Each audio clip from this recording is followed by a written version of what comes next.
बिस्मिल्लाहिर्रहमानिर्रहीम अस्सलाम वालेकुम। आज डिस्कस करेंगे chapter number 15 relevant cost. Basically decision making की तरफ पहला कदम। जैसे डिसीजन मेकिंग की बुनियाद हम लोग रखने जा रहे हैं। डिसीजन मेकिंग को समझने के लिए रेलिवेंट कॉस्ट का कॉन्सेप्ट पता होना बहुत जरूरी है। इसी को बेस बनाकर हम लोग डिसीजन मेकिंग क्या करते हैं। अब रेलिवेंट कॉस्ट क्या है? रेलिवेंट कॉस्ट होती है कि अगर आप किसी किस्म का कोई भी डिसीजन लेते हैं तो उस डिसीजन के तौर पर एडिशनल कैश का आउटफ्लो, वो आपकी रेलिवेंट कॉस्ट कहलाएगी। इससे पहले अगर आप किसी किस्म की कोई कॉस्ट कर चुके हैं तो वो कभी भी रेलिवेंट कॉस्ट का पार्ट नहीं बनेगी। कोई ऐसी कॉस्ट जो ऑलरेडी फिक्स्ड है, जो आपके डिसीजन से इफेक्ट नहीं हो रही, कभी भी रेलिवेंट कॉस्ट का पार्ट नहीं बनेगी। तो रेलिवेंट कॉस्ट में सिर्फ वो वाली कॉस्ट आती है कि अगर आप लोग ये डिसीजन लें तो आपको एक्स्ट्रा इंक्रीमेंटल कॉस्ट ये पड़ेगी। उस एक्स्ट्रा इंक्रीमेंटल कॉस्ट को हम लोगों ने जाकर रेलिवेंट कॉस्ट कहना है। और डिसीजन मेकिंग हमेशा on the basis of relevant cost होगी। अब इसको जरा one by one in detail जाकर हम लोग डिस्कस करते हैं। सबसे पहले आगे definition and identification of the relevant cost. A relevant cost is defined as future cash flows arising as a direct consequences of a decision। तो जैसे उसने कहा ना future cash flows, it means that आप पास्ट की historical cost को relevant cost नहीं कह सकते। और जो कॉस्ट पहले इनकर्ड हो चुकी है आपने उसको इग्नोर कर देना है। आपने फ्यूचर की कॉस्ट के बारे में सोचना है और फ्यूचर की कॉस्ट में भी ऐसी कॉस्ट शामिल नहीं करनी जो नॉन मॉनिटरी एक्सपेंस हो। मतलब डेप्रिसिएशन रेलिवेंट कॉस्ट का पार्ट नहीं होगा। आपने हमेशा कैश एक्सपेंसेस के बारे में सोचना है। जैसे अगर आप प्रोडक्शन को इंक्रीज करो तो भाई लाजमी बात है मटेरियल ज्यादा लगेगा। मटेरियल कॉस्ट रेलिवेंट कॉस्ट है। प्रोडक्शन इंक्रीज करते हो तो लेबर कॉस्ट ज्यादा लगेगी। तो लेबर कॉस्ट आप लोगों के पास एक रेलिवेंट कॉस्ट है। आपके वेरिएबल ओवरहेड्स भी ज्यादा हो जाएंगे। तो कितने ज्यादा हो रहे हैं वो आपकी रेलिवेंट कॉस्ट है। लेकिन आपके फिक्स्ड ओवरहेड में कोई चेंज नहीं आएगा। तो फिक्स्ड ओवरहेड रेलिवेंट कॉस्ट का पार्ट नहीं बनेंगे। Got it? Next one is as per this definition following points are important in measuring the relevant cost of a specific decision। तो यहां पर सारा फोकस इसी बात पर है कि हम लोग रेलिवेंट कॉस्ट को डिटरमिन कर सकें कि रेलिवेंट कॉस्ट हमारे पास कितनी है। अब उसके लिए ये 3 पॉइंट्स हैं जो आप लोगों ने याद रखने हैं। जैसा कि cost shall be incurred in future as a result of decision। It means that any cost that has already been incurred before initiation of decision is a not relevant cost and considered as। तो आपने इस term को जरूर याद रखना है। Sunk cost एक ऐसी कॉस्ट होती है जो हमारी पास्ट कॉस्ट हो। मतलब हम लोग डिसीजन लेने से पहले इनकर्ड कर चुके हों। इररेलेवेंट कॉस्ट को हम लोग संक कॉस्ट कहते हैं। द कॉस्ट और benefit in relation to specific decision shall be in cash. मतलब नॉन मॉनिटरी एक्सपेंस नहीं होने चाहिए। मॉनिटरी एक्सपेंसेस को रेलिवेंट कॉस्ट का पार्ट बनाना है।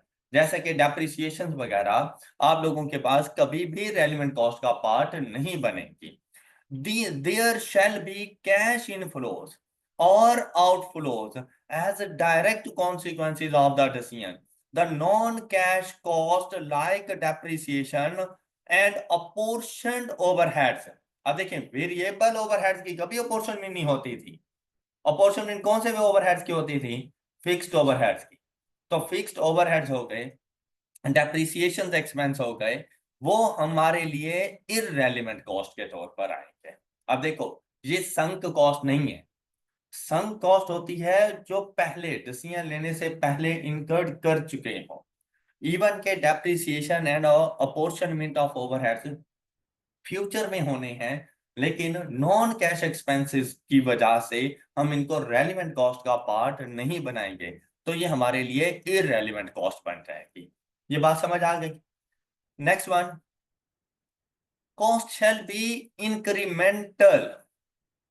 Cost shall be incremental means when decision is taken the cost is incurred, otherwise not. मतलब अगर हम इस न्यू डिसीजन के मुताबिक काम करें तो हमें ये कॉस्ट इनकर करनी पड़ेगी, और अगर हम लोग इस चीज का डिसीजन नहीं लेते तो हमें ये कॉस्ट इनकर नहीं करनी पड़ेगी। देखो भाई, अगर हम लोग पुराने प्रोडक्शन लेवल के ऊपर रहें तो क्या एक्स्ट्रा मटेरियल लगेगा, एक्स्ट्रा लेबर लगेगी।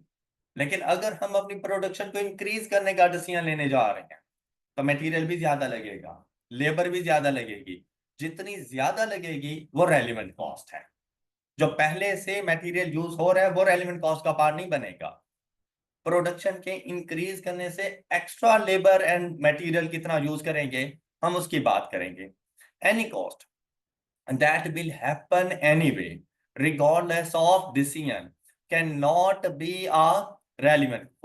For example, it committed to pay rent of machine for the next 6 months, अब ये ऑलरेडी कमिटेड थी और ये किस्म की आपकी फिक्स्ड कॉस्ट आ गई है, इज इररेलेवेंट कॉस्ट क्योंकि ऑलरेडी कमिटेड थी।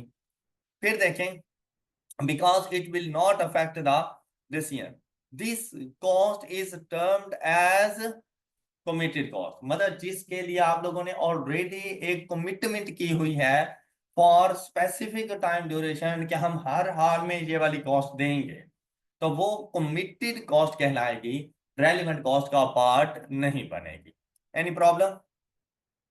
Relevant cost principle is used when a decision has to be made and the concern is whether the decision will increase profit or not. Basically हमने ये देखना होता है कि अगर हम लोग कोई न्यू डिसीजन लेते हैं तो उसकी वजह से हमारे प्रॉफिट में इंक्रीज है या नहीं है, उसी कोई बेस बनाकर हम लोग डिसीजन ले पाएंगे।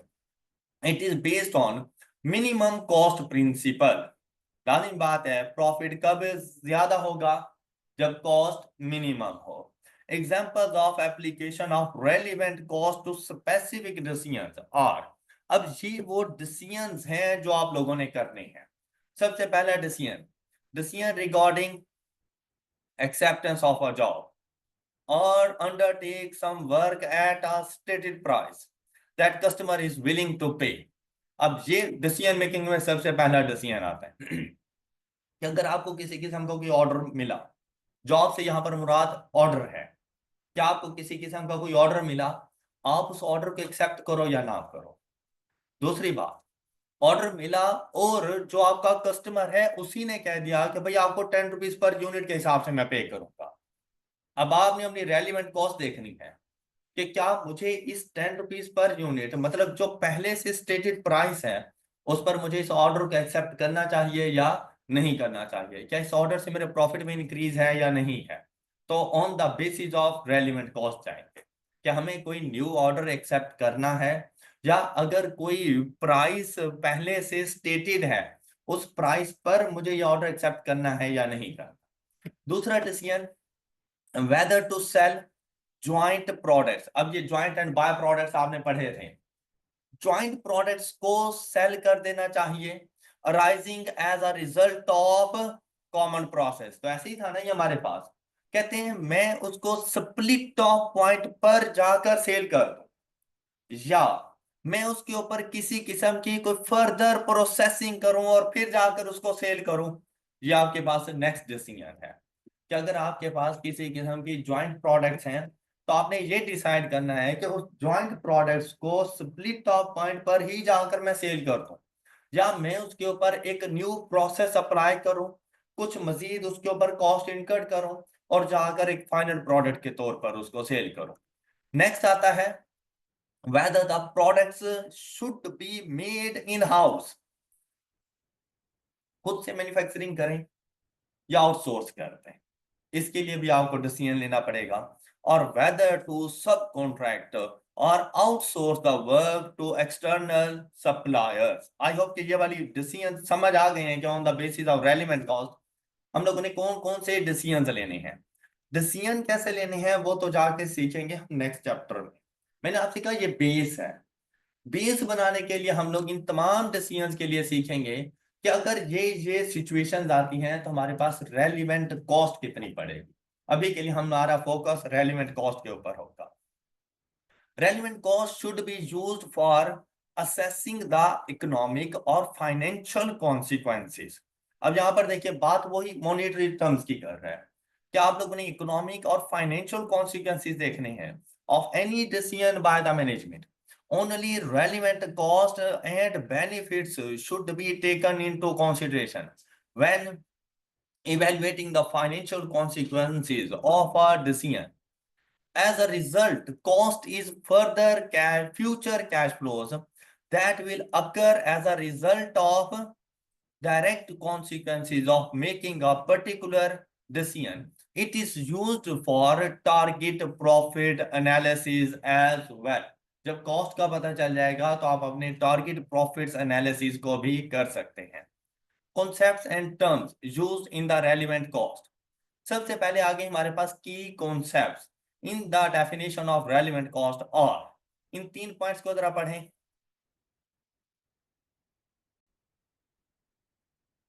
अब ये तीनों पॉइंट्स जो इसके की कॉन्सेप्ट हैं हम ऑलरेडी डिस्कस कर चुके हैं।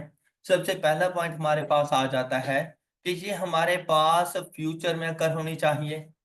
They cannot include any cost that have already occurred in the past। मतलब sunk cost relevant cost नहीं कहलाती। फिर कहते हैं relevant cost of a decision और cost that will occur as a direct consequences. Direct consequences से मुराद अगर ये डिसीजन लें तो ये वाली कॉस्ट आपको इनकर करनी पड़ेगी, अगर आप ये वाला डिसीजन ना लें तो फिर ये कॉस्ट भी आपको इनकर नहीं करनी पड़ेगी। Cost that will occur anyway no matter what decision is taken can not be relevant to the decision. अब चाहे आप एक्स्ट्रा प्रोडक्शन करें या ना करें, आपको फैक्ट्री बिल्डिंग की डेप्रिसिएशन चार्ज करनी है। अब फैक्ट्री बिल्डिंग की डेप्रिसिएशन में कोई चेंज नहीं आएगा तो फिर आपके लिए डेप्रिसिएशन आपकी एक इररेलेवेंट कॉस्ट बन जाएगी। Relevant cost are cash flows, मतलब नॉन कैश आइटम्स आप लोगों ने नहीं लेकर आने। यहाँ पर कहते हैं notional cost such as depreciation charges, notional interest cost and absorbed fixed overhead cannot be relevant to a decision। Several items are used in relevant costing to indicate how certain cost might be relevant or not relevant to our decision। अब कुछ terms वगैरह हम लोग use करेंगे, उनको define करते हैं, जिनमें सबसे पहली टर्म हमारे पास आ जाती है इंक्रीमेंटल कॉस्ट। से क्या मुराद होता है? Additional cost, extra cost. और ये एक्स्ट्रा कॉस्ट आप लोगों के लिए रेलिवेंट कॉस्ट है। मतलब अगर प्रोडक्शन को इंक्रीज करेंगे तो इंक्रीमेंटल मटेरियल अप्लाई होगा, लेबर अप्लाई होगी, वेरिएबल ओवरहेड्स जाएंगे। An incremental cost is an additional cost that will occur if a particular decision is taken, provided that this additional cost is a cash flow। अब होना ये cash flow चाहिए, मतलब non cash item नहीं होना चाहिए। An incremental cost is a relevant cost. अब इसकी एग्जांपल आ गई। अब अगर आप लोग यहाँ पे देखें, मटेरियल है, लेबर है, फिक्स ओवरहेड है, टोटल एब्जॉर्ब कॉस्ट हमारे पास 100 है, लेकिन इसमें से जो इंक्रीमेंटल कॉस्ट है वो कितनी है? 70। ये हमारे पास इंक्रीमेंटल कॉस्ट पर यूनिट। हम कितने यूनिट्स बनाने जा रहे हैं? 70। तो यहाँ भाई the incremental cost of making one extra unit is 70। Making one extra unit would not affect the fixed cost. The fixed cost of 30,000 is as it would not affect the decision। I hope के concept clear है सब बच्चों को। इसी तरह अगर हम लोग डिफरेंशियल कॉस्ट की बात करें, डिफरेंशियल कॉस्ट क्या चीज? A differential cost is the amount by which future cost will vary depending on which course of action is taken। A differential cost is therefore an amount by which future cost will be higher or lower if a particular course of action is chosen, provided that this additional cost is a और differential cost ये भी हमारे पास incremental cost होगी, वो भी आप लोगों के पास आएगी रेलिवेंट कॉस्ट। डिफरेंशियल कॉस्ट है तो वो भी रेलिवेंट कॉस्ट के तौर पर आएगी। अब जैसे अगर यहां पर देखें एग्जांपल नंबर 2, डिफरेंशियल कॉस्ट के कॉन्सेप्ट्स को समझने के लिए कहते हैं company needs to hire a photocopier for the next, it has to decide whether to continue using a particular type of photocopier which it currently rents rupees, तो 6 months के लिए कितना 12,000, 6 मंथ्स के लिए 12,000 रुपीज चार्ज पड़ रही है हमें। कहते हैं और whether to switch to using a large photocopier that will cost rupees 3,600 each month। अब यहां पर देखें if the hires the large photocopier it will be able to terminate the rental agreement for the current photocopier immediately।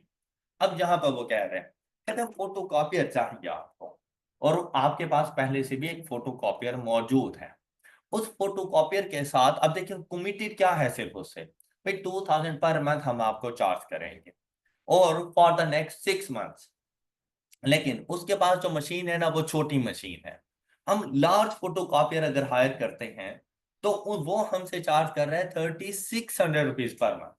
अब अगर यहाँ पर देखें तो अगर मैं उसने क्वेश्चन में बता दिया कि अगर आप लार्ज फोटोकॉपियर की तरफ जाते हैं तो पुराने फोटोकॉपियर वाला कॉन्ट्रैक्ट फौरन से टर्मिनेट हो जाएगा, मतलब वो नेक्स्ट 6 मंथ 2,000 रुपीज आपको पे करने की जरूरत नहीं है।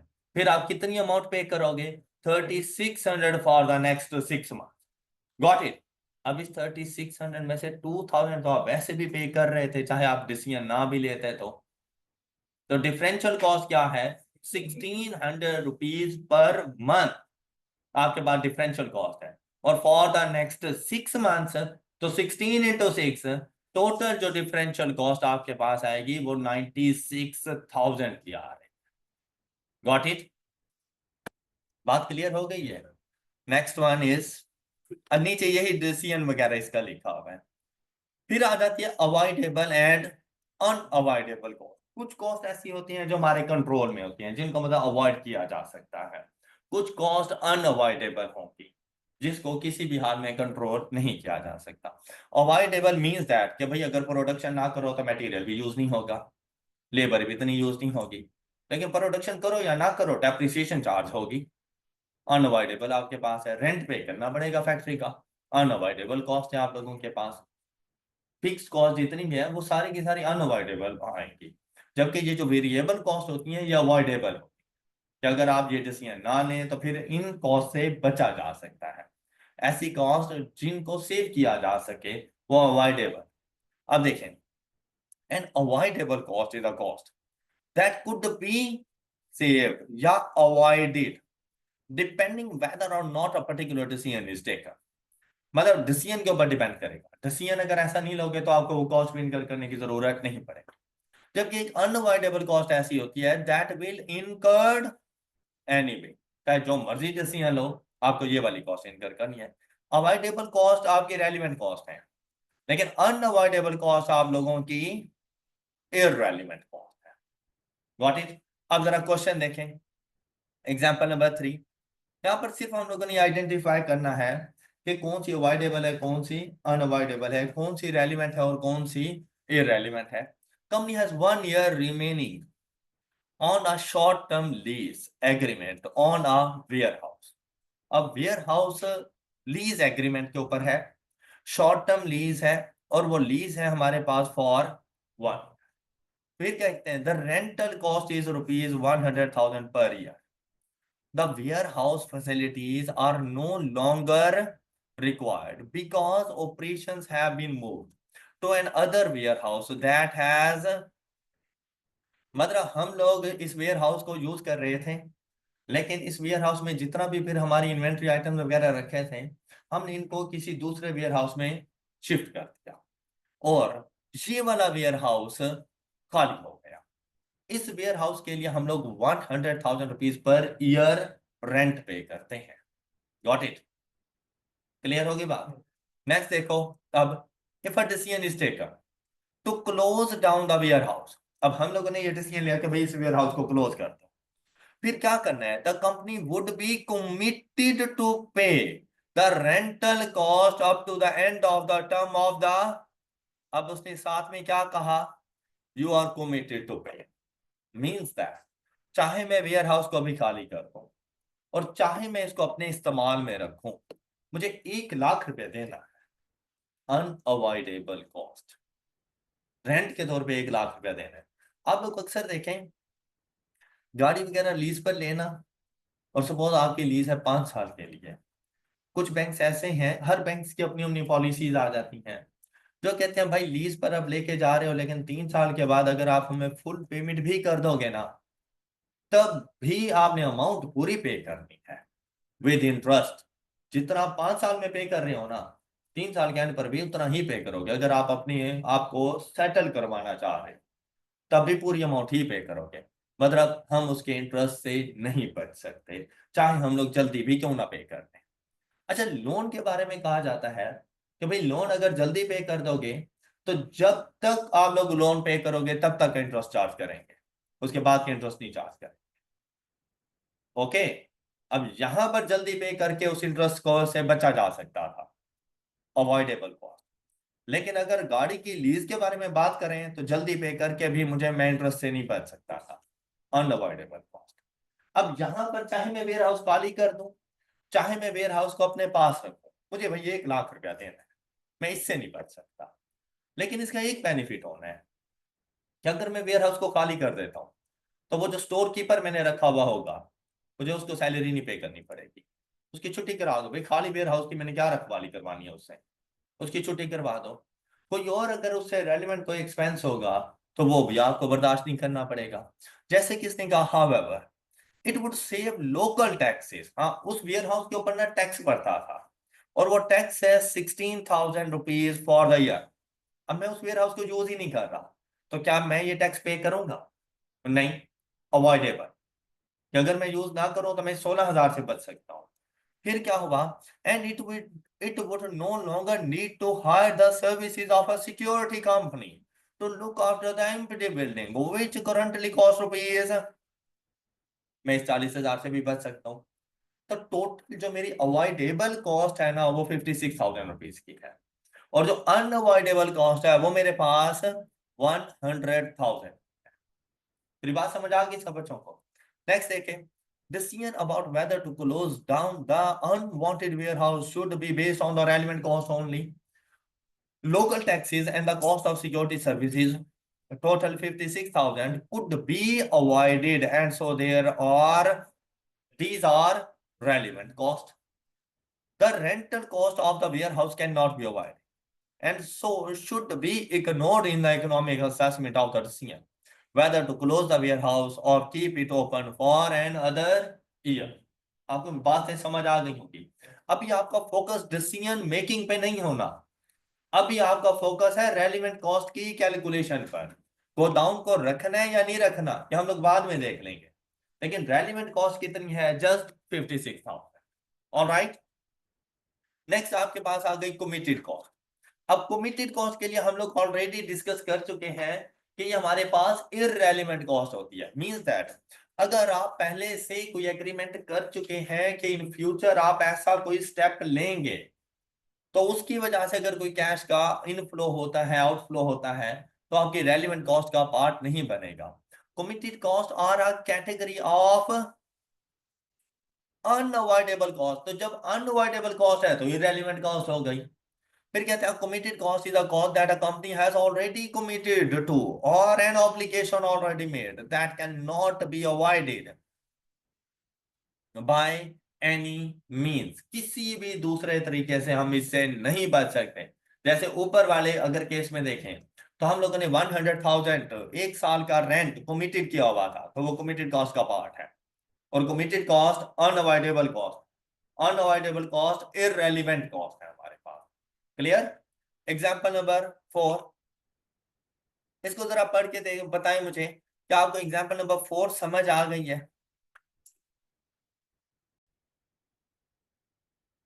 पढ़ लिए आपने एग्जाम्पल? क्या इसकी बात समझ आई आप लोगों को? अब जैसे यहाँ पर हम लोगों ने एक मशीन वगैरह परचेज की 15,000 पर एनम, उससे हमें बेनिफिट्स मिलते हैं और ये बेनिफिट अगले 2 साल तक हमें मिलेंगे। तो मतलब टोटल जो बेनिफिट मिलना है ना, अगर हम इसको यूज करें तो 30,000 रुपीज का हमें बेनिफिट मिलना है। साथ में क्या हुआ, कहते हैं कि अगर हम इसको सेल करते हैं तो 25,000 रुपये में इसने सेल हो जाता है इस मशीन में। फिर relevant cost in the decision making are selling price of the machine and the revenue from sale of the item.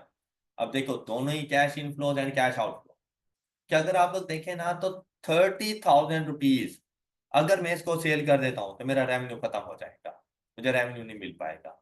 लेकिन अगर मैं इसको सेल करता हूं तो 25,000 रुपीज का कैश का इनफ्लो हो जाता है। ऑलराइट, लेकिन जो मेरे पास 30,000 का इनफ्लो होना था वो नहीं हो पाएगा, तो बेसिकली मेरे रेवेन्यू में 5,000 का लॉस है। अगर मैं इसको सेल कर देता हूं तो मेरे रेवेन्यू में 5,000 रुपीज का लॉस है। लेकिन साथ में उसने ये बताया, ये 5,000 रुपीज के लॉस की उसने बात कर दी थी। साथ में उसने ये कहा कि जो मेंटेनेंस कॉन्ट्रैक्ट आपने किया हुआ है ना 20,000 रुपीज पर एनम के हिसाब से, ये आप लोगों के पास कमिटेड कॉस्ट है। चाहे आपके पास मशीन है या नहीं है, ये तो आपको पे करना है। तो ये आप लोगों के पास एक किस्म की इररेलेवेंट कॉस्ट बन जाए। कमिटेड कॉस्ट है, इररेलेवेंट कॉस्ट अनअवॉइडेबल कॉस्ट का पार्ट बन जाएगी। Lease normally represent a committed cost for the full term of the lease. ये अभी जैसे मैंने आपको गाड़ी की एग्जांपल दी थी, ये इसने उसकी बात की है। Since it is extremely difficult to terminate a lease agreement. Next बात करने जा रहे हैं हम लोग संक कॉस्ट। तो संक कॉस्ट का हम लोगों ने पहले से जिक्र कर नहीं लिया क्या? इररेलेवेंट कॉस्ट है, बेसिकली पास्ट की कॉस्ट है, हिस्टोरिकल कॉस्ट है। हिस्टोरिकल कॉस्ट को हम लोगों ने जाकर संक कॉस्ट कहना है, और संक कॉस्ट भी हमारी इररेलेवेंट कॉस्ट होती है। कहते हैं sunk cost or cost that have already been incurred, historical cost or cost that have already been committed by an earlier decision। sunk cost मतलब जो हमारी डिसीजन लेने से पहले अगर हम लोग कोई कॉस्ट इनकर कर चुके हैं तब हमारी sunk cost बनेगी। इसको आप लोगों ने इग्नोर कर देना है successfully for the purpose of evaluating a decision and can not be a relevant cost. अब एग्जांपल नंबर 5 पढ़ें।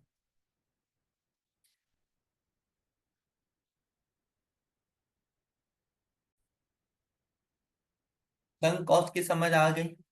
900,000 रुपीज स्पेंड कर चुके थे on developing the new project and further rupees 80,000 on marketing research. ये expense कर चुके हैं। Total जो हम लोग इसके ऊपर एक्सपेंस कर चुके हैं ना रिसर्च एंड मार्केटिंग के ऊपर, वो 980,000 का है, जो डिसीजन लेने से पहले हम लोगों ने खर्च कर लिया है। फिर क्या कहते हैं, financial evaluation for our decision whether और not to launch the new product. अब हम लोगों ने क्या करना है, इसके लिए जो हमारी पास्ट की कॉस्ट हो चुकी है ₹980,000 की, has already been spent and would be recovered regardless to go ahead with the launch or not, the cost or some cost। बात समझ आ गई होगी। Next one is opportunity cost. Opportunity cost क्या होता है कि भाई हमारे पास रिसोर्सेज हैं लिमिटेड, उन लिमिटेड रिसोर्सेज में रहते हुए हम लोग कोई एक काम कर सकते हैं।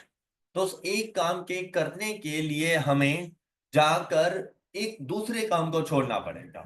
मतलब कि क्लास अटेंड करने के लिए आपको पता नहीं कितनी सारी चीजें छोड़ के आनी पड़ी हैं, क्लास के लिए वो आपकी अपॉर्चुनिटी कॉस्ट है जो आप लोग चीजें छोड़ कर आए। और किसी दूसरे के लिए क्लास को छोड़कर चले जाओ तो ये अपॉर्चुनिटी कॉस्ट बन जाती है। कि एक आपके पास ऑप्शंस हैं, उन ऑप्शन में से किसी एक ऑप्शन को चूज करना है, तो लाजिम बात है आप बेस्ट वन को चूज करें। तो वो जो उसकी वजह से बेस्ट वन को चूज करने की वजह से जो दूसरा ऑप्शन आप लोगों ने स्किप किया है वो आप लोगों के लिए बनेगी आपकी अपॉर्चुनिटी कॉस्ट। क्या कहते हैं, relevant cost can also be measured as an. अब ये अपॉर्चुनिटी कॉस्ट भी आप लोगों की रेलिवेंट कॉस्ट बने। ऑलराइट, अवॉइडेबल कॉस्ट वो भी आपकी रेलिवेंट कॉस्ट थी, अपॉर्चुनिटी कॉस्ट ये भी आप लोगों के पास आपकी रेलिवेंट कॉस्ट बनेगी। And opportunity cost is a benefit that will be lost by taking one course of action instead of the next most profitable course of action। बात क्लियर? देखिए एग्जाम्पल नंबर 6, जल्दी से पढ़े एग्जाम्पल नंबर 6 को।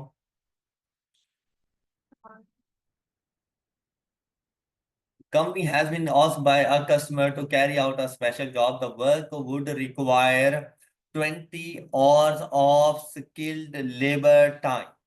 There is a limited availability of the skilled labor. If the special job is carried out for the customer, skilled employees would have to be moved from doing other work that earns a contribution of ₹60 per labor hour। मतलब आप लोग जहां पर आपकी skill labour काम कर रही थी, वहां पर आप लोगों को जो कंट्रीब्यूशन मिल रही थी ना, ₹60 पर लेबर आवर के हिसाब से मिल रही थी।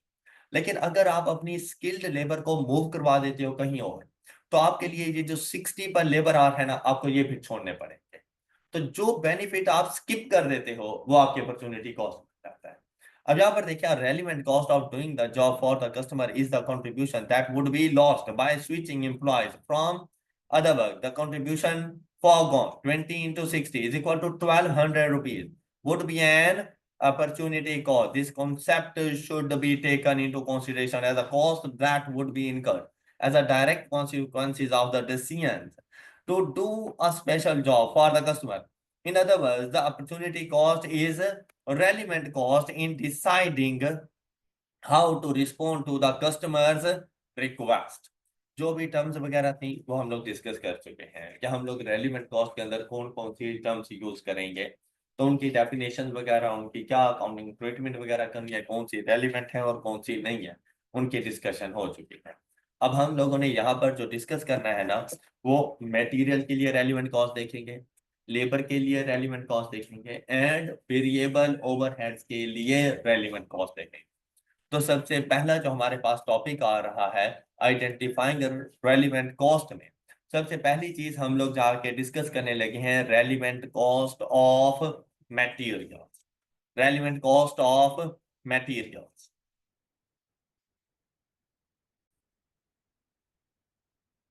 जब हम लोग मटेरियल की बात करते हैं तो लाजमी बात है हम लोग प्रोडक्शन को एक्सटेंड करने की बात कर रहे हैं।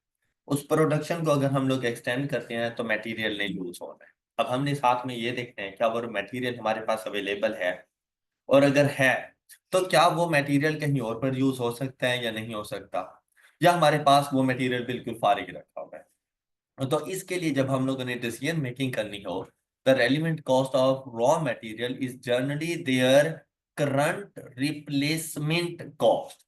ये बात आपने जरूर याद रखनी है कि इसके लिए जो रेलिवेंट कॉस्ट बनेगी मटेरियल के लिए वो होती है इसकी करंट रिप्लेसमेंट कॉस्ट। मतलब आपने वो मटेरियल कब परचेज किया और कितनी अमाउंट पे परचेज किया, हमें इस बात से कोई गर्ज नहीं है। वो कम अमाउंट पे भी हो सकता है, ज्यादा पे भी हो सकता है। आपने ये देखना है कि अगर आज आप ये मटेरियल परचेज करने के लिए जाओ तो आज ये मटेरियल आपको कितने का, तो वो कहलाती है इसकी करंट रिप्लेसमेंट कॉस्ट।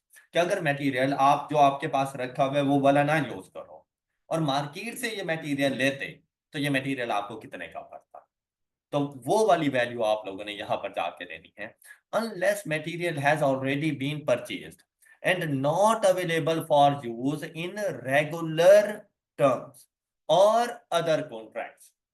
मतलब वो कहते हैं कि चाहे आप लोग इसको पहले से परचेज करके रखा हुआ था, ये आप लोगों के रेगुलर टर्म्स में यूज हो रहा है या नहीं हो रहा, या किसी और कॉन्ट्रैक्ट में यूज हो रहा है नहीं हो रहा, कहता है इसको आपने साइड पे रख देना है और आपने मटेरियल के लिए जो रेलिवेंट कॉस्ट उठानी है वो उसकी करंट रिप्लेसमेंट कॉस्ट उठानी। अब हमारे पास आ रही हैं दो सिचुएशन। कहते हैं if none of the required materials are currently held as inventory, the relevant cost of material is simply their current replacement cost. In other words, the relevant cost is the cash that will have to be paid to acquire and use the material। क्या कहता है, कहते हैं हमारे पास material रखा ही नहीं है। जब मटेरियल नहीं रखा हुआ और प्रोडक्शन ज्यादा कर रहे हैं तो लाजमी बात है मटेरियल चाहिए, तो मार्केट से परचेज करेंगे। तो जितना परचेज कर रहे हैं, जिस वैल्यू पर परचेज कर रहे हैं, वो उसकी करंट रिप्लेसमेंट कॉस्ट हो जाएगी, वो रेलिवेंट कॉस्ट बनेगी। और फिर कहते हैं if required material are currently held as inventory, अब अगर ये आपके पास पहले से मौजूद है, the relevant cost are identified by applying the following rules. अब ये आ गए हमारे पास इसके रूल्स। सबसे पहला काम आपने क्या देखना है, मतलब यहीं से मटेरियल की अकाउंटिंग आपको समझ आ जाएगी। कहते हैं material currently held in inventory. भाई अगर नहीं है तो जाके परचेज कर लो, जितने का परचेज कर रहे हो वही रेलिवेंट कॉस्ट। लेकिन अगर आपके पास पहले से मौजूद है तो आपने उससे ये देखना है कि क्या रेगुलर यूज में है या नहीं है। क्वेश्चन मतलब क्या वो मटेरियल कहीं और पे यूज हो सकता है, या आप किसी और प्रोडक्ट के बनाने में उस मटेरियल को यूज कर रहे हो। तो अगर ऐसी सिचुएशन है तो उसकी जो रेलिवेंट कॉस्ट बनेगी ना, वो उसकी करंट रिप्लेसमेंट कॉस्ट बनेगी। जो उसकी रेलिवेंट कॉस्ट होगी वो उसकी करंट रिप्लेसमेंट कॉस्ट होगी। लेकिन अगर आप उसको यूज नहीं कर रहे, मतलब फारिग रखा हुआ है वो मटेरियल, आप किसी और प्रोजेक्ट के अंदर आप उसको यूज नहीं कर रहे, तो ऐसी सिचुएशन में जो उसकी रेलिवेंट कॉस्ट बननी है वो उसकी बेसिकली अपॉर्चुनिटी कॉस्ट है। और अपॉर्चुनिटी कॉस्ट आपके पास क्या आएगी, हायर ऑफ क्या चीज, net disposal value, scrap value. कि अगर आप इसको सेल कर दो सेम कंडीशन में तो वो कितने में सेल होगा। या फिर net benefit from alternative use, कि अगर आप इसका कोई और ऑल्टरनेटिव यूज करो तो उससे आपको नेट कितने बेनिफिट्स होंगे। इन दोनों में से जो हायर वैल्यू होगी वो अपॉर्चुनिटी कॉस्ट बनेगी, और वही इसके लिए जाकर इसकी रेलिवेंट कॉस्ट बन जाएगी। बात क्लियर। यही बातें उसने हमें यहां पर बता दी, ये थ्योरी है। तो आप लोग ये बातें पढ़ चुके हो। एग्जाम्पल नंबर 7 की तरफ चलते हैं। एग्जाम्पल नंबर 7 को जरा अच्छे तरीके से पढ़ो और फिर देखो कि इसमें आपके लिए रेलिवेंट कॉस्ट कौन सी बनती है। एग्जाम्पल नंबर 7 को पढ़ें। अब ये जो कॉन्सेप्ट हम लोगों ने पढ़े हैं ना, इन्हीं कॉन्सेप्ट्स को हम लोगों ने अप्लाई करना है। लेकिन कॉन्सेप्ट क्या है हमारे पास, हमने ये देखना है कि क्या वो मटेरियल हमारे पास मौजूद है। अगर सपोज वो मौजूद नहीं है, राज बात है मार्केट से परचेज करना है, जितने में परचेज करेंगे वो उसकी रेलिवेंट कॉस्ट बनता है। अगर हमारे पास मौजूद है तो आपने ये देखना है कि क्या ये हमारे इस्तेमाल में है रेगुलर यूज में। अगर इस्तेमाल में है तो फिर इसकी करंट रिप्लेसमेंट कॉस्ट हमारी रेलिवेंट कॉस्ट बनेगी। और अगर हमारे इस्तेमाल में नहीं है तो आपने देखनी है उसकी अपॉर्चुनिटी कॉस्ट। अपॉर्चुनिटी कॉस्ट क्या होगी, हायर ऑफ स्क्रैप वैल्यू, मतलब नेट डिस्पोजल प्रोसीड। या फिर अगर आपको उससे किसी किस्म के कोई बेनिफिट्स मिल जाए तो उन दोनों में से जो हायर होगी वो उसकी अपॉर्चुनिटी कॉस्ट, और उसी को रेलिवेंट कॉस्ट कहेंगे। अब जो आपके पास एग्जांपल थी, कहते हैं company has been asked to quote a price for a one off contract. एक ही मर्तबा का कॉन्ट्रैक्ट है, मतलब उसके बाद नहीं है, और उसके लिए प्राइस की कोटेशन चाहिए। तो कहते हैं the contract would require 5000 kilograms of material. Material x is used regularly by the company. अब the company has 4000 kilograms of material X currently in inventory। तो भी 1000 किलोग्राम तो हमें परचेज करना है। 4000 हमें यहां से मिल जाएगा, लेकिन 1000 हमें फिर भी परचेज करना है क्योंकि टोटल हमें 5000 किलोग्राम चाहिए। फिर कहते हैं which cost rupees 4 per kilogram. The price for material X has rise to rupees 4.20 per kilogram since last purchase. अच्छा अब इधर अगर आप लोग गौर करें, हम लोगों ने पहले जो 4000 किलोग्राम परचेज किया था ना, उस टाइम पे वो 4 रुपए पर किलोग्राम था। लेकिन आज अगर हम उसको परचेज करने के लिए जाएं तो वो 4.20 पर है। तो अब ये रेगुलर यूज में था हमारे पास, तो अगर रेगुलर यूज में हमने क्या पढ़ा है कि भाई आपने उसकी करंट रिप्लेसमेंट कॉस्ट देखनी है, तो इसकी करंट रिप्लेसमेंट कॉस्ट हमारे पास कितनी आ रही है, 4.2 पर किलोग्राम। और चाहे इस 4000 को यूज कर लें और रिमेनिंग 1000 को भी परचेज करने जाएं तो वैल्यू तो 4.20 के मुताबिक ही आएगी ना। तो मटेरियल एक्स के लिए जो रेलिवेंट कॉस्ट बनेगी हमारे पास, वो जितना मटेरियल चाहिए multiplied by current replacement cost. तो ये वैल्यू क्या बन गई आप लोगों के पास, 21,000।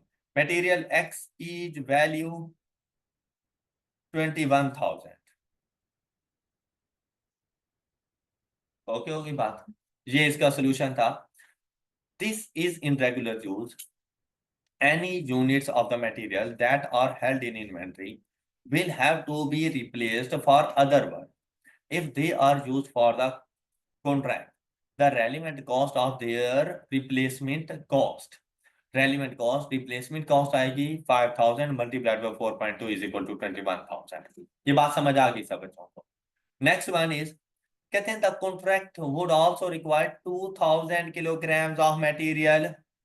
There are 1500 kilograms of material by, मतलब 500 हमें परचेज करना पड़ेगा। अब देखना इस 1500 का, कि भाई ये 1500 हम यूज कर सकते हैं। कहते हैं but because of the decision taken several weeks ago, material Y is no longer in regular use by the company। अब ये रेगुलर यूज में नहीं है। तो जब रेगुलर यूज में नहीं है तो हमने कहा था अपॉर्चुनिटी कॉस्ट, और अपॉर्चुनिटी कॉस्ट क्या थी? Higher of net disposal proceeds and benefit. अब यहां पर देखो, कहते हैं 1500 किलोग्राम ओरिजिनली कॉस्ट ये थी उसकी, ये ओरिजिनली ये पास्ट कॉस्ट थी उसके पास। कहते हैं have a scrap value of 3600, ये scrap value. New purchase of material by would cost ₹10 पर किलोग्राम, उसकी ये कॉस्ट आ गई ₹10 पर किलोग्राम, इसकी रिप्लेसमेंट कॉस्ट आ गई ₹3600, उसकी नेट डिस्पोजल प्रोसीड्स आ गई। अब जब मटेरियल वाई के लिए बात करेंगे ना, तो मटेरियल वाई के 1500 यूनिट्स तो अपनी इन्वेंटरी से ही उठा लेंगे, लेकिन ये 1500 यूनिट्स हमें कितने के पड़ेंगे? रेगुलर यूज में नहीं है। जब रेगुलर यूज में नहीं है तो ये 10 पर नहीं जा सकते, ये अपने पास अपनी current cost replacement cost per नहीं जा सकते हैं, तो ये जाएंगे अपॉर्चुनिटी कॉस्ट। अपॉर्चुनिटी कॉस्ट में सिर्फ हमें स्क्रैप वैल्यू की वन थी 3600 की, हमें नेट बेनिफिट्स वगैरह के बारे में नहीं बताया गया था, तो इसकी ये 3600 स्क्रैप वैल्यू ही इसकी अपॉर्चुनिटी कॉस्ट बनेगी। देखिए अगर मैं इन 1500 नंबर ऑफ यूनिट्स को यूज कर लेता हूं कॉन्ट्रैक्ट में, तो मुझे ये अपॉर्चुनिटी कॉस्ट फॉरगॉन करनी पड़नी है, मतलब मैं फिर इसको सेल करके स्क्रैप वैल्यू अर्न नहीं कर सकता, तो ये 3600 रुपीज मुझे छोड़ने पड़े। और ये अपॉर्चुनिटी कॉस्ट हमने कहा था रेलिवेंट कॉस्ट है, तो इन 1500 यूनिट्स की जो कॉस्ट आएगी वो 3600, लेकिन 500 किलोग्राम तो अभी भी चाहिए। वो 500 किलोग्राम हम लोग जाके रिकॉर्ड करेंगे eight the rate of current replacement cost 10, तो 5000 रुपीज यहां से आ जाएंगे। तो मटेरियल वाई की जो टोटल रेलिवेंट कॉस्ट होगी वो 8600 हो जाएगी। क्लियर होगी बात? अच्छा, इस कॉन्सेप्ट को मजीद अच्छे तरीके से समझने के लिए हमारे पास मौजूद है एग्जाम्पल नंबर 8। अच्छे से जरा पढ़ो इस एग्जाम्पल नंबर 8 को।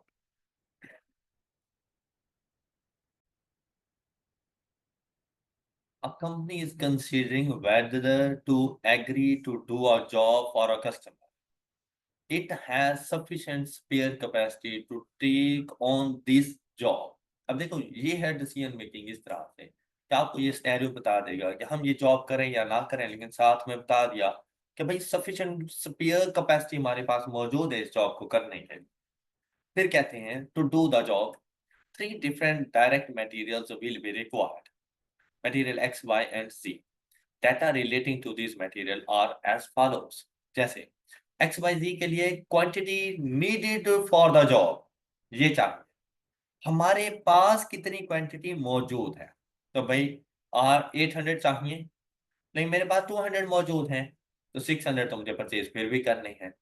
तो वो जो 600 है वो तो जाएंगे अपनी करंट कॉस्ट के ऊपर, ऑलराइट, लेकिन ये 200 कौन सी वैल्यू पर जाएंगे ये हमें जज करना पड़ेगा। Same case with material Y, भाई 600 चाहिए, 400 मौजूद है, तो 200 तो जाएगा अपनी करंट कॉस्ट के ऊपर, हमें परचेज करना है, लेकिन ये 400 कौन सी वैल्यू पर जाएगा ये हम लोग जाके डिटरमिन करेंगे, वो जिस तरह से हमें डाटा गिवन होगा।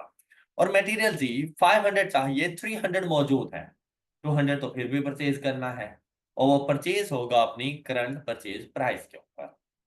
अब देखो साथ में कहते हैं original cost of the unit, ये भाई ये तो आ गई ना उनकी पास्ट की कॉस्ट, इसका रेलिवेंट कॉस्ट से कोई ताल्लुक नहीं है, पास्ट की कॉस्ट है तो संक कॉस्ट है, तो हम इसको नहीं देखेंगे। हम आए करंट परचेज प्राइस के ऊपर एंड करंट डिस्पोजल वैल्यू के ऊपर। अब हमें बताया गया मटेरियल एक्स के बारे में, is regularly used by the company. जैसे उसने कह दिया regularly used by the company, total जितने यूनिट्स रिक्वायर्ड हैं सारे के सारे करंट प्राइस के ऊपर चले जाए। Got it. और हम लोगों ने जाकर 800 मल्टीप्लाइड बाय 23, मटेरियल एक्स के लिए रेलिवेंट कॉस्ट हमारे पास बन जाएगी ये। Got it. Next one is, कहते हैं material Y is no longer in regular use. जब कहा no longer in regular use, तो मतलब अपॉर्चुनिटी कॉस्ट की तरफ जाए। अब अगर अपॉर्चुनिटी कॉस्ट की तरफ जाते हैं तो हमने कहा था higher of disposal proceeds and benefits, net benefits. कहते हैं the units currently held as inventory has no alternative use. अब उसका कोई ऑल्टरनेटिव मतलब नेट बेनिफिट्स किसी किस्म के नहीं मिल रहे, लेकिन हम लोग मटेरियल वाई को डिस्पोज कर सकते हैं एट द रेट ऑफ 12। तो 400 यूनिट्स जाएंगे eight the rate of 12। Got it. And the remaining मेरे पास 200 यूनिट जाएंगे eight the rate of 90। Clear. ये मटेरियल वाई की रेलिवेंट कॉस्ट बन जाएगी। 400 units at the rate of 12, remaining 200 units at the current purchase price, current replacement cost. ये material Y की total value. अब material G की अगर बात करें तो उसने कहा material ji is also no longer in the regular use, मतलब इसके लिए भी फिर अपॉर्चुनिटी कॉस्ट आएंगी। But if the existing inventory of the material is not used, मतलब हमारी यूज में नहीं है, तो अगर हम इसको यूज नहीं कर रहे for this job, they can be used as a substitute of material on the different job. कहते हैं इसी मटेरियल को हम किसी दूसरी जॉब में यूज कर सकते हैं सब्स्टिट्यूट के तौर पर। कहते हैं where the contribution would be ₹25 per unit और मटेरियल सी। तो वैसे वहां से जो कंट्रीब्यूशन मिल रही है वो 25 पर यूनिट मिल रही है, और यहां पर हमारे पास डिस्पोजल कॉस्ट कितनी है 20। तो हम लोग किसको जाके रिकॉर्ड करेंगे, हायर वैल्यू 25। तो अब ये 300 यूनिट रिकॉर्ड होंगे at the rate of, and remaining 200 unit record होंगे at the rate of 40। Got it. ये मटेरियल जी की वैल्यू हमारे पास आ गई। 300 units at the rate of 25, 200 units at the rate of 40। ये मटेरियल जी की वैल्यू है। टोटल मटेरियल रेलिवेंट कॉस्ट वो 42,500। बात क्लियर। कोई मुश्किल टॉपिक? चले एग्जाम्पल नंबर 9 देखें जरा। सेम एग्जाम्पल नंबर 8 से मिलती जुलती है। Example number 9, material relevant cost of material determine करके दें जल्दी से। ये डेटा गिवन आप लोगों को बिल्कुल एग्जाम्पल नंबर 8 की तरह था, लेकिन अगर यहाँ पे ए के बारे में गौर करें, आपको चाहिए 1000 यूनिट्स और आपके पास तो कुछ है ही नहीं, तो सारे के सारे तो परचेज करने हैं, तो सोचने की बात ही नहीं थी। जाके 1000 multiplied by replacement cost, 6000 material A की रेलिवेंट कॉस्ट आ जाएगी। Okay. Same case with B. B के लिए देखिए 1000 चाहिए, 600 आपके पास मौजूद हैं, लेकिन बी के लिए उसने क्या कहा, इज इन रेगुलर यूज। भाई रेगुलर यूज के लिए अगर है पड़ा तो फिर करंट रिप्लेसमेंट कॉस्ट, तो 1000 इंटू 5, 5000 इसकी रिप्लेसमेंट कॉस्ट रेलिवेंट कॉस्ट बन जाएगी और मटेरियल बी। जब सी की बात की तो कहते हैं C and D are in inventory. अब देखो 1000 में से मुझे 700 मौजूद है, 300 तो मैंने परचेज करना है, मटेरियल सी के लिए 300 जाएगा एट द रेट ऑफ 4। बाकी बात करेंगे हम 700 की कि 700 कौन सी वैल्यू पर जाएगा। तो उसके लिए कहा, कहते हैं inventory as the result of previous over buying and they have are restricted use, no other use could be found of for material C but the units. अब सी का कोई अदर यूज नहीं है, तो फिर जो इसकी रियलाइजेबल वैल्यू है एट द रेट ऑफ, तो 700 multiplied by 2.5 plus 300 multiplied by 4, तो ये बनेगी मटेरियल सी की रेलिवेंट कॉस्ट। बात क्लियर। मटेरियल डी 200 और 200 मौजूद भी है आपके पास, लेकिन क्या कहता है, units of material D could be used in another job as substitute for 300 units of material E। मतलब ये बेसिकली 200 है, लेकिन जब ये किसी और जॉब में जाएंगे तो ये मटेरियल ई के 300 यूनिट्स के इक्वल काम करेंगे। फिर क्या कहता है, विच करंटली कॉस्ट ₹5 पर यूनिट। तो आप लोग यहाँ पर देखो 5 into 3 is equal to 1500, of which the company has no units in inventory at the moment। और हमारे पास अभी मटेरियल ई के कोई इन्वेंट्री यूनिट्स नहीं है, तो मतलब रेगुलर यूज में नहीं है, तो अपॉर्चुनिटी कॉस्ट देखनी थी। अपॉर्चुनिटी कॉस्ट हमारे पास क्या आ रही थी कि एक तो हम लोग जाकर इसको रिकॉर्ड करें रियलाइजेबल वैल्यू, मतलब डिस्पोजल प्रोसीड्स, या फिर जो उससे बेनिफिट्स हमें मिलते हैं। तो जो नेट बेनिफिट मिल रहा है ना, वो हमें 1500 रुपए का मिल रहा है, और जो हमारे पास इसकी प्रोसीड्स हैं 6 into 2 इज इक्वल टू 1200। तो हम इसको रिकॉर्ड कौन सी वैल्यू पे करेंगे, हायर ऑफ, तो 1500 पे जाके रिकॉर्ड कर। तो रेलिवेंट कॉस्ट हमारे पास कितनी बन जाएगी, 15,450। ये सारी बातें उसने बता दी, आप चाहें तो इसको रीड कर लीजिएगा। नेक्स्ट लेक्चर में डिस्कस करेंगे relevant cost of labour. I hope कि आपको रेलिवेंट कॉस्ट क्या कुछ है उसकी समझ आ गई। रेलिवेंट कॉस्ट ऑफ मटेरियल आप लोग इजीली फाइंड कर लेंगे। अब जब डिसीजन मेकिंग में होंगे ना, तो आप लोगों के पास पहला क्वेश्चन आएगा रेलिवेंट कॉस्ट ऑफ मटेरियल, दूसरा आएगा रेलिवेंट कॉस्ट ऑफ लेबर, तीसरा होगा रेलिवेंट कॉस्ट ऑफ ओवरहेड्स। तो उन सब को सम अप करके हम लोग कोई ना कोई डिसीजन ले रहे होंगे, तो डिसीजन मेकिंग के लिए ये बहुत यूजफुल है। अब हम लोग चलते हैं अपने प्रीवियस चैप्टर की तरफ, जहां पर हम लोगों ने सीवीपी एनालिसिस की प्रैक्टिस कर रहे थे, उससे रेलिवेंट कुछ क्वेश्चन, क्वेश्चन नंबर 6 तक मैंने ये डिस्कस कर लिया था। आज एग्जाम्पल नंबर 7, एग्जाम्पल नंबर 7 देखें। Compute the amount of sales required to achieve the target profit, determine the production capacity that would be utilized to achieve the sales as computed in above। मतलब जो sales हम लोगों ने first part में calculate की हैं, या जितनी सेल्स हमने करनी है, वो बेसिकली हमारी प्रोडक्शन कैपेसिटी का कितने परसेंट है, हम लोगों ने ये भी साथ में जाकर बताना है। अब देखिए क्या कहते हैं, सबसे पहली चीज है टारगेट प्रॉफिट को अचीव करने के लिए सेल्स कितनी करें। तो क्वेश्चन में फिर टारगेट प्रॉफिट का पता हो, फिक्स कॉस्ट का पता हो, तो जैसे ही फिक्स कॉस्ट में टारगेट प्रॉफिट ऐड करूंगा, तो मेरे पास टोटल कंट्रीब्यूशन आ जाएगी।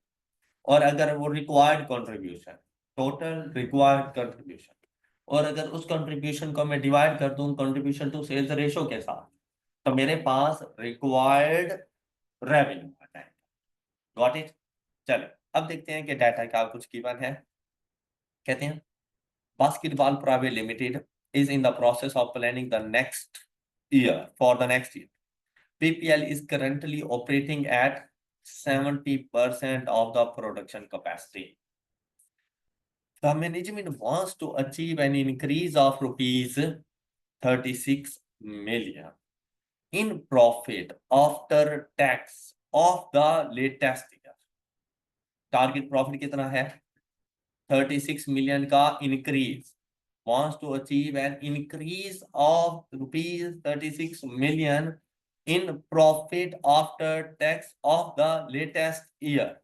तो देखें 10 समराइज स्टेटमेंट ऑफ प्रॉफिट और लॉस, वो हमें मिली सेल्स की वैल्यूज हैं, और ये जो सेल्स हैं ये टोटल प्रोडक्शन कैपेसिटी का 70%। तो यहां से वैसे 100% कैपेसिटी आ सकती थी, कितनी कितनी 810। कैसे फाइंड की, 567 डिवाइडेड बाय 70% मल्टीप्लाइड बाय 100, हमारे पास आंसर आ जाएगा 810। Cost of sales in total 400 है, लेकिन उसमें से 60% वेरिएबल है, तो इसमें से वेरिएबल कॉस्ट कितनी आ जाएगी हमारे पास, और फिक्स्ड कॉस्ट कितनी आ जाएगी हमारे पास, 160। ग्रॉस प्रॉफिट पे गए, फिर ऑपरेटिंग एक्सपेंसेस 47, उसका 40% हमारे पास वेरिएबल है, तो 47 का 40%, इसमें वेरिएबल कॉस्ट कितनी मौजूद है, और फिक्स्ड कॉस्ट इसका 60%। प्रॉफिट बिफोर टैक्स आया 120, इस पर टैक्स पे किया 25%, और प्रॉफिट आफ्टर टैक्स आ गया 90, और हमें 36 का इंक्रीज चाहिए इन प्रॉफिट आफ्टर टैक्स। 36 का प्रॉफिट आफ्टर टैक्स नहीं चाहिए, ओके, इंक्रीज चाहिए। तो पहले मेरा प्रॉफिट कितना है, अगर इसमें 36 ऐड कर दूं तो मेरा रिक्वायर्ड प्रॉफिट आफ्टर टैक्स हो जाएगा, लेकिन ये प्रॉफिट आफ्टर टैक्स है, इस पर 25% का टैक्स होगा। तो ये मेरे टोटल प्रॉफिट का आफ्टर 25% टैक्स 75% अमाउंट है।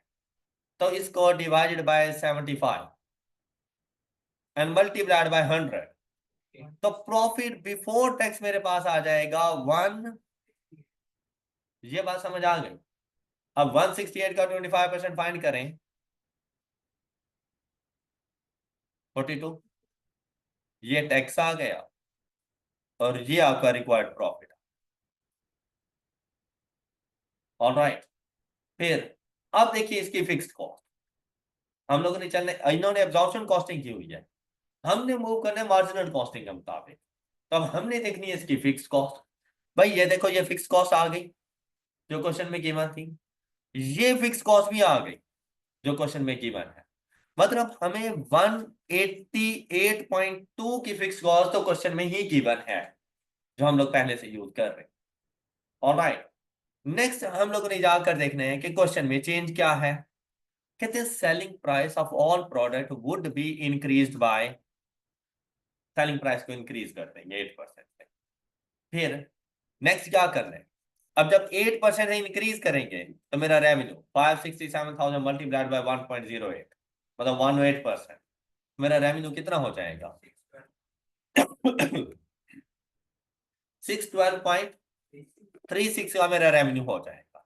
फिर सुनो, कहते हैं हाउएवर, तो अवॉइड एनी एडवर्स इंपैक्ट, अब लाजमी बात है आपने प्राइसेस इंक्रीज कर दिया, एडवर्स इंपैक्ट तो आने थे, तो इन एडवर्स इंपैक्ट से बचने के लिए आपने 10% डिस्काउंट दे दिया। लेकिन आज के क्वेश्चन में अच्छी बात यह थी कि वो डिस्काउंट आप तमाम कस्टमर्स को नहीं दे रहे, आप बेसिकली बल्क क्वांटिटी डिस्काउंट्स दे रहे हैं, जो कि हर किसी के लिए नहीं। और वो किसके लिए है, जो आपके पास 30% से ज्यादा सेल्स करेगा, आप उसको जाके डिस्काउंट देते हैं। एटलीस्ट अगर 30% किसी की सेल्स है तो आप उसको 10% डिस्काउंट देंगे। किसी की सेल्स अगर 30% से कम है, आप उनको डिस्काउंट नहीं दे, तो अपने टोटल रेवेन्यू का 30% और उसके ऊपर 10% डिस्काउंट। अब हमें तो नहीं पता ना कि 30% से ज्यादा कितने हमारे कस्टमर्स हैं, हम अपने रेवेन्यू का 30% लेंगे, और जो भी वो 30% बनेगा उस पर 10% हम डिस्काउंट कर देंगे। अब देखिए मेरा टोटल रेवेन्यू कितना बन रहा था after increase, 567 multiplied by 108%, sales कितनी बन रही थी, अब इसमें से डिस्काउंट अलाउड माइनस करना है। अब डिस्काउंट अलाउड टोटल का 10% नहीं है, वो डिस्काउंट अलाउड आपके पास आएगा 612.36 के 30% का 10%, ये डिस्काउंट 18 तो आफ्टर डिस्काउंट आपकी नेट रेवेन्यू, नेट सेल्स कितनी हो जाएंगी, कितनी 93 पॉइंट, मतलब 594 आपकी नेट सेल्स हो जाएंगी। क्या आपको ये वाली बात समझ आ गई है, क्लियर है ये वाली बात। अच्छा नेक्स्ट सुनिए जरा, यहां तक आप पहुंच गए, ओके। अच्छा नेक्स्ट सुनो, अब उसने क्या कहा, कहते हैं additionally distribution commission would be increased from 2 to 3 of the, तो बेटा पहले मैंने इसीलिए तो नेट सेलिंग प्राइस फाइंड की है। इस नेट सेलिंग प्राइस मतलब ग्रॉस सेल्स के ऊपर कमीशन नहीं पे कर रहा, नेट सेलिंग प्राइस का कमीशन पे करता है। जो ये वाली सेल्स थी ना, इन पर मैं 2% जाके कमीशन देता था। अब जब 2% कमीशन देता था सेलिंग, तो भाई वो मेरी वेरिएबल कॉस्ट का पार्ट है। आज मैं 2% कमीशन नहीं दूंगा, तो आज मैं कितने परसेंट कमीशन जाके पे करूंगा उनको? 3%। तो देखें कमीशन इसमें से 593.99 मल्टीप्लाइड बाय 3%, जी ये कमीशन। तो नेट सेल्स में से वेरिएबल कॉस्ट लेस किया करते थे कंट्रीब्यूशन मार्जिन पर जाने के लिए। कैसा था? तो आप लोग यहां पर देखें तो एक किस्म का आप कंट्रीब्यूशन की तरफ जा रहे हैं, जहां पर एक वेरिएबल कॉस्ट आपको मिल गई और वो है 17.82 की। Any problem? क्लियर? तो यहां तक ये देखें 17.82, ये आपके पास वैल्यू आ गई। किसी को कोई इशू? कोई इशू? चले अब चलते हैं हम लोग अपनी वेरिएबल कॉस्ट की तरफ। तो वेरिएबल कॉस्ट में अगर आप लोग देखें मजीद वेरिएबल कॉस्ट, तो कौन कौन सी वेरिएबल कॉस्ट इन टोटल आपके पास कितनी? 240 प्लस 18.8 इज इक्वल टू 250। यहां पर कहीं पर उसने कमीशन की बात की है, तो मतलब कमीशन इसी वेरिएबल कॉस्ट का पार्ट है। कमीशन जो होता है ना, ये वेरिएबल कॉस्ट है। जितना रेवेन्यू ज्यादा होगा उतना कमीशन ज्यादा होगा। लेकिन इस टोटल वेरिएबल कॉस्ट में कितने परसेंट कमीशन शामिल है वो आप इसमें से लेस कर दो, क्योंकि उसको हम लोगों ने अलग से अकाउंट फॉर कर लिया। तो इस कॉस्ट में कितने परसेंट कमीशन शामिल था? 567 का 2% कितना बनेगा? 567 का 2%, ये इसमें से लेस कर दो। तो आपके पास रिमेनिंग वेरिएबल कॉस्ट कितनी है? 247 पॉइंट। अब ये जो सिचुएशन गिवन थी, उस सिचुएशन में जो आप लोगों की वेरिएबल कॉस्ट बन रही है ना, वो बन रही है 247.46। ये देखो इसने इधर आके कैलकुलेट कर दिया। कहता है ये प्रीवियस आपका कमीशन था, ये टोटल आपकी वेरिएबल कॉस्ट आ गई है, इसमें से ये कमीशन लेस किया तो आपकी वेरिएबल कॉस्ट ये है। ये बात आपको समझ आ गई है? ये बात समझ आ गई है? अच्छा, अब वेरिएबल कॉस्ट डिपेंड करती है नंबर ऑफ यूनिट्स के ऊपर। एम आई राइट? तो अगर मेरे पास मेरा रेवेन्यू इंक्रीज हुआ है, तो क्या मेरी वेरिएबल कॉस्ट इंक्रीज हुई होगी? अब हमने ये देखना है कि भाई रेवेन्यू में इंक्रीज कितने परसेंट का है। अब अगर परसेंटेज के मुताबिक चलना है, तो आप अपने ओरिजिनल रेवेन्यू को 100 अज्यूम कर लो। ओरिजिनल रेवेन्यू को 100 अज्यूम कर लो। जो कमीशन आप पे कर रही है ना, वो on the basis of net revenue आप लोग पे कर, जिसको आपने अलग से रिकॉर्ड भी कर लिया है। अब आपने देखनी है परसेंटेज। अब देखिए, अगर आपका 100 का रेवेन्यू था, आप अपनी सेलिंग प्राइस को 8% से इंक्रीज कर देते, तो आपका रेवेन्यू कितने का हो जाता है? 108। लेकिन इस 108 के ऊपर भी आप कमीशन देते हो, लेकिन आप इसकी टोटल अमाउंट के ऊपर कमीशन नहीं पे कर। आप कौन सी अमाउंट पर कमीशन पे करते हो? 108 के 30% का 10% आप कमीशन पे करते हो। डिस्काउंट, हाँ ये डिस्काउंट है, सॉरी, डिस्काउंट आप लोगों ने पे कर दिया, डिस्काउंट दे दिया, तो आपके पास नेट सेल्स की वैल्यू क्या आ जाएगी? ग्रॉस सेल्स 108% है, उसमें से ये डिस्काउंट है, तो डिस्काउंट अलाउ करने के बाद नेट सेल्स कितनी बन गई? 104.76, 104.76 आपकी सेल्स में इंक्रीज है। ऑलराइट, तो आपकी वेरिएबल कॉस्ट भी तो इतनी होनी चाहिए। वेरिएबल कॉस्ट में भी तो इतने का इंक्रीज आना चाहिए। आपकी वेरिएबल कॉस्ट पहले कितनी थी? 0.46। अब इसमें इंक्रीज लेकर आ जाओ 104.76%। तो देखो ये क्या वैल्यू आ रही है आप लोगों के पास, ये वैल्यू क्या आ रही है आपके पास जी?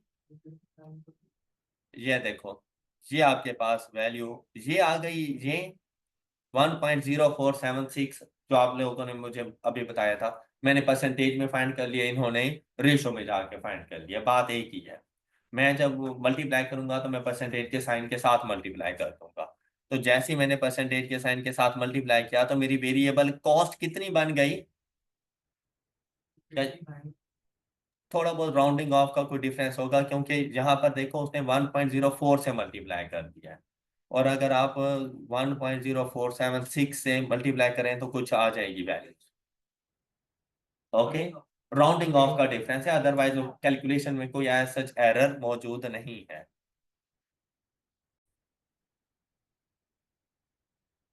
अब अगर आप लोग देखें, ये वेरिएबल कॉस्ट आप लोगों के पास आ गई, तो आप लोगों के पास यहां पर देखें तो आपकी कंट्रीब्यूशन कितनी बन जाएगी?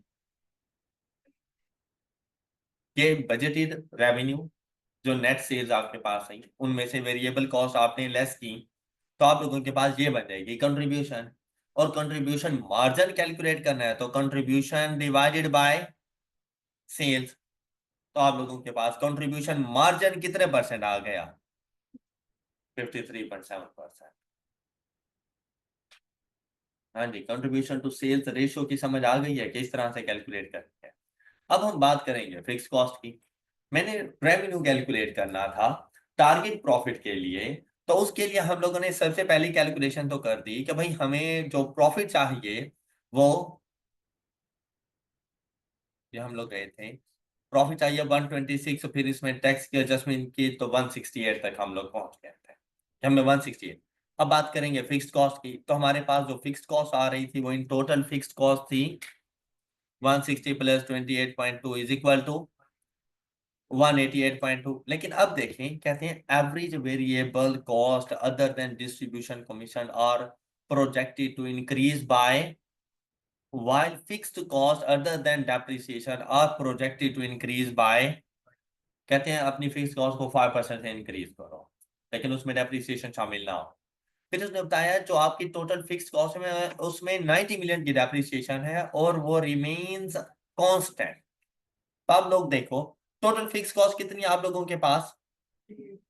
188.2, उसमें से 90 मिलियन की आपके पास डेप्रिसिएशन है, तो 188.2 में से 90 मिलियन अलग कर दो, 98.2 इसमें 5% का इंक्रीज कर दो,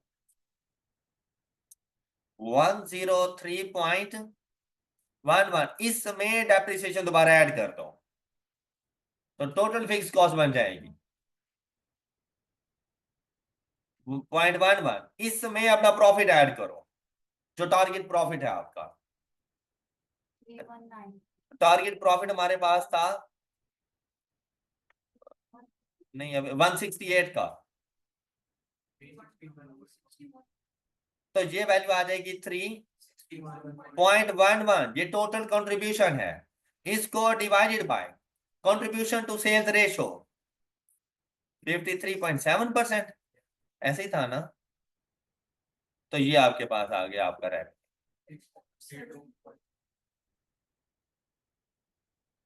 ये टारगेट प्रॉफिट पर रेवेन्यू की वैल्यू 672.4। ऑलराइट, देखो किस तरह से गए कि मैंने सबसे पहले देखा कि मुझे बजटेड सेल चाहिए टू अचीव टारगेट प्रॉफिट, तो उसके लिए रिवर्स कैलकुलेशन मैंने करनी थी। सबसे पहले मैंने कैलकुलेट किया कि भाई मेरा बजटेड प्रॉफिट कितना है, उसने कहा था 36 का इंक्रीज लेकर आना प्रॉफिट आफ्टर टैक्स में। तो जो ऑलरेडी प्रॉफिट आफ्टर टैक्स था उसमें 36 मैंने ऐड किया, मेरे पास टारगेट प्रॉफिट आ गया। फिर उसमें टैक्स के इम्पैक्ट को देखा, तो मैंने देखा कि बिफोर टैक्स मेरा प्रॉफिट कितना होना चाहिए, उसमें फिक्स कॉस्ट को ऐड किया। अब जब फिक्स कॉस्ट के लिए गया तो डाटा में से मुझे फिक्स कॉस्ट मिल गई, मैंने वो फिक्स कॉस्ट उठाई, तो एडजस्टमेंट में मुझे पता चला कि इसमें 90 मिलियन की डेप्रिसिएशन है और उसमें कोई चेंज, लेकिन बाकी जो फिक्स कॉस्ट है ना उसमें 5% का इंक्रीज है। तो मैंने फिक्स कॉस्ट इन टोटल ली, उसमें से पहले 90 को मैंने माइनस कर दिया, जो रिमेनिंग अमाउंट आई उस पर 5% का इंक्रीज किया और दोबारा से 90 डेप्रिसिएशन एक्सपेंस मैंने ऐड कर दिया। ये थी मेरी total fixed cost for the period. अब मैंने जाना था रेवेन्यू के ऊपर, तो इसके लिए मैंने ये देखा फिक्स कॉस्ट को जब प्रॉफिट में ऐड किया तो टोटल कंट्रीब्यूशन मुझे मिल गई। अब ये कंट्रीब्यूशन अचीव करने के लिए मेरी सेल्स कितनी होनी चाहिए, तो फार्मूला था कि आप अपनी टोटल कंट्रीब्यूशन को डिवाइड करते हो कंट्रीब्यूशन पर यूनिट। अब मेरे पास सी ओवर एस रेशो मौजूद नहीं थी, तो सी ओवर एस रेशो फाइंड करने के लिए गए। सी ओवर एस रेशो फाइंड करने के लिए आप लोगों ने अपनी सेलिंग प्राइस में से वेरिएबल कॉस्ट को लेस कर देना है, तो सी ओवर एस रेशो आ जाएंगे। लेकिन सी ओवर एस रेशो मैंने पुराने डाटा से नहीं लेनी, न्यू डाटा के मुताबिक करनी थी। तो मैंने सबसे पहले अपनी सेल्स को देखा। सेल्स के लिए मुझे बताया गया कि भाई आपकी सेल्स में 8% का इंक्रीज है, मैंने 8% का इंक्रीज कर दिया, मेरे पास टोटल सेल्स आ गई। फिर उन्होंने कहा कि एडवर्स इफेक्ट्स से बचने के लिए जिनकी सेल्स 30% है हम उनको 10% डिस्काउंट दे रहे हैं, तो आप अपनी ग्रॉस सेल्स के 30% पर 10% का डिस्काउंट दें। मैंने अपने डिस्काउंट को लेस किया तो मेरे पास नेट सेल्स की वैल्यूज आ, फिर नेट सेल्स की वैल्यूज पर मैं कमीशन पे कर रहा हूँ। पहले 2% था, अब 3% हो गया, तो 3% के मुताबिक मैंने जाके कमीशन पे कर दिया। फिर मैंने वेरिएबल कॉस्ट को देखा, तमाम वेरिएबल कॉस्ट में 4% का वैसे इंक्रीज था, बाकी जो उसने एडजस्टमेंट बताई मैंने वो कर, तो वहां से मुझे कंट्रीब्यूशन की समझ आ, और मैंने contribution to sales ratio find और जाकर इसको टोटल कंट्रीब्यूशन के साथ डिवाइड कर दिया, मेरे पास रेवेन्यू की वैल्यू। Any problem? क्लियर हो गई बात? अच्छा, अब आपका रेवेन्यू कितना आ रहा है? अच्छा, जब स्टार्ट में थे तो आप लोगों ने क्या कहा था कि 70% कैपेसिटी पे काम कर रही हैं, तो 567। तो अगर 567 डिवाइड बाय 70% करो तो आपके पास टोटल कैपेसिटी कितनी आ रही है? 810। तो आप अपनी इस सेल्स को 672.46 डिवाइडेड बाय 810 मल्टीप्लाइड बाय 100,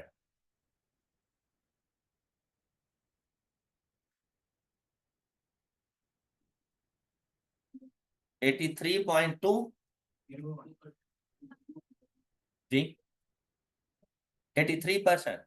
इसने जाकर इसको लिखा है 79.2। अब 79.2 वो बेसिकली यहाँ पर जो हम लोग डिस्काउंट्स वगैरह दे रहे हैं ना उसको भी बेस बना के लिखा है। ये 567 हमारी, अच्छा ये इसमें देखिए हमारी जो नेट सेल्स, ये जो आप कर रहे थे ना, आपने अभी किस चीज को डिवाइड किया है? 672.46 को। कंट्रीब्यूशन मार्जिन के लिए ये आ रहा है हमारे पास 672.46 डिवाइडेड बाय ए। हाँ, वेरिएबल कॉस्ट में भी तो इंक्रीज आएगा ना, तो इसलिए इसको, क्योंकि ये 104.76% है, इसका 100% हम लोग कैलकुलेट करें तो देखिए इसका 100% कितना बन जाएगा, इसमें इंक्रीज और फिर डिस्काउंट्स के बाद जो एवरेज इंक्रीज था ना 104.76 का था, तो आप देखें 672.46 डिवाइडेड बाय 104.76%, तो आपकी 100% सेल्स बनती है 641 पॉइंट समथिंग डिवाइडेड बाय 10 करें,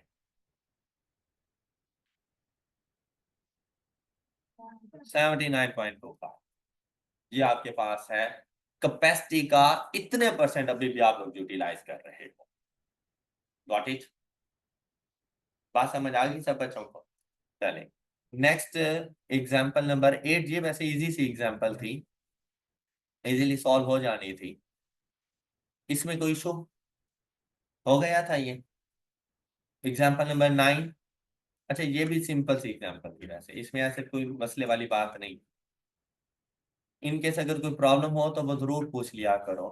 अब आप लोगों ने ना एग्जांपल नंबर 10, अब जैसे ही आप आगे जाएंगे एग्जांपल बड़ी इजी हो जाते हैं क्योंकि सारे कॉन्सेप्ट आप लोग पढ़ चुके होंगे। 10, 11 एंड 12 आप लोगों की होम असाइनमेंट है, और साथ में हम लोगों ने रेलिवेंट कॉस्टिंग में जितना कुछ पढ़ लिया आपने अच्छे तरीके से उसको रीड करके आना है। That's all for today. अपना ख्याल रखिए। अल्लाह हाफिज।